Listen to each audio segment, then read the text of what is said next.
Pensa numa cidade-ilha, um paraíso aqui no Brasil, mas que enfrenta um problema que, olha, muita gente conhece bem. Um sistema de transporte público que parece andar em círculos, principalmente na parte financeira. Hoje, a gente vai entender como Florianópolis está tentando quebrar esse ciclo. E essa é a pergunta que ecoa em muitas cidades, não é mesmo? Aquela frustração do dia a dia, ônibus lotado, tarifa que só sobe e um serviço que parece nunca melhorar, já que o transporte público parece viver numa crise constante.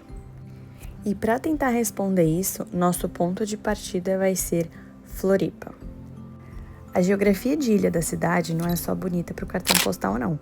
Ela é um verdadeiro quebra-cabeça para a mobilidade, que acaba exigindo soluções bem criativas. Mas então, ok, qual é a raiz desse problema? Bom, um estudo da Universidade Federal de Santa Catarina aponta direto para o jeito como o sistema é financiado, que é um modelo que, ironicamente, acaba se sabotando. É o que chamam de círculo vicioso. Funciona basicamente assim: os custos para operar, como por exemplo combustível e salários, aumentam, e para compensar o que acontece? A tarifa sobe e, consequentemente, as passagens se tornam mais caras. Deste modo, menos gente usa o ônibus e, com menos gente pagando, a receita do sistema cai. Então, a solução achada é reajustar os custos e aumentar a tarifa novamente. Isso tudo vira uma bola de neve, por isso o nome, círculo vicioso. E tem mais, vocês sabiam que 1 a cada 4 passageiros tem direito à gratuidade em Florianópolis? Essa é uma peça-chave, já que 25% da população que usa esse sistema não contribui financeiramente com seus gastos. É claro que a gratuidade é um benefício social super importante, mas infelizmente acaba jogando uma pressão financeira enorme em quem realmente paga a passagem. E o resultado disso? Tarifas que podem chegar a R$ 18, ou seja, em uma única passagem, estamos falando de aproximadamente 1,18% do salário mínimo atual do Brasil. Para muita gente, o transporte público deixa de ser um direito e vira quase um artigo de luxo. Isso força as pessoas a procurarem outras formas de locomoção, como o carro de aplicativo, por exemplo. Ou pior, simplesmente a não saírem de casa. Deste modo, o que acontece? Isso aí, o ciclo começa outra vez. Tá, então tá bom. Como é que a gente quebra esse ciclo? O estudo propõe uma mudança de perspectiva nem tão radical assim. E se o transporte público não dependesse somente do dinheiro das passagens? E se fosse encontrado outras fontes de receita para o sistema funcionar? E a resposta para isso tem um nome: receita extratarifária.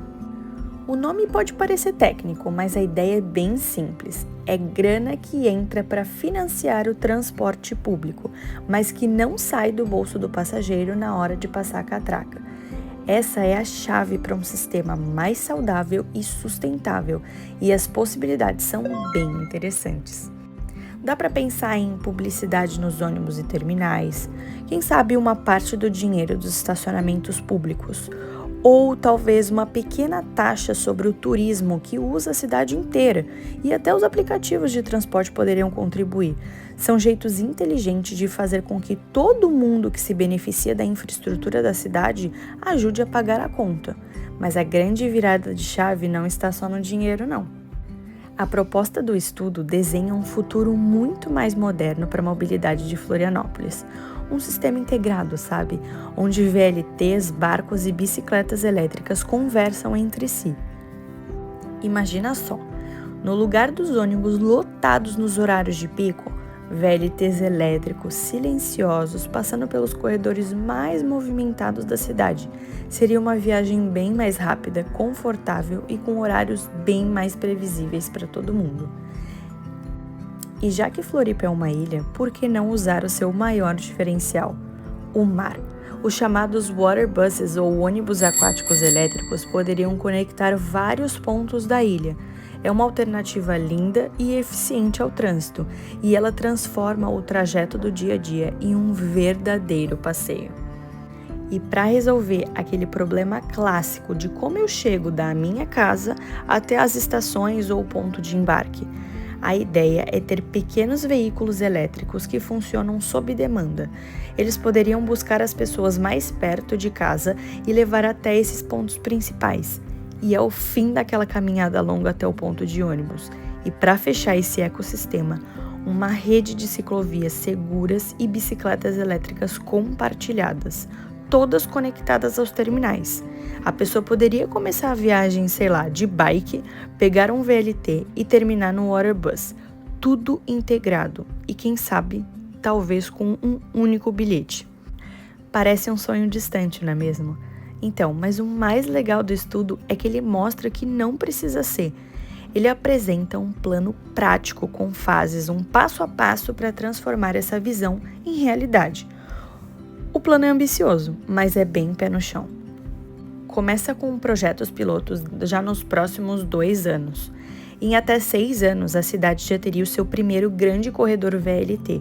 E em uma década, a visão é de uma rede totalmente integrada e elétrica. E é uma maratona, claro, não uma corrida de 100 metros.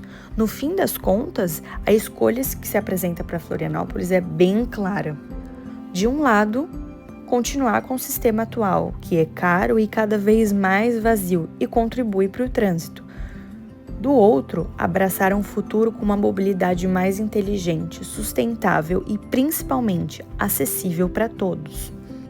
A autora do estudo resume a estratégia de um jeito perfeito.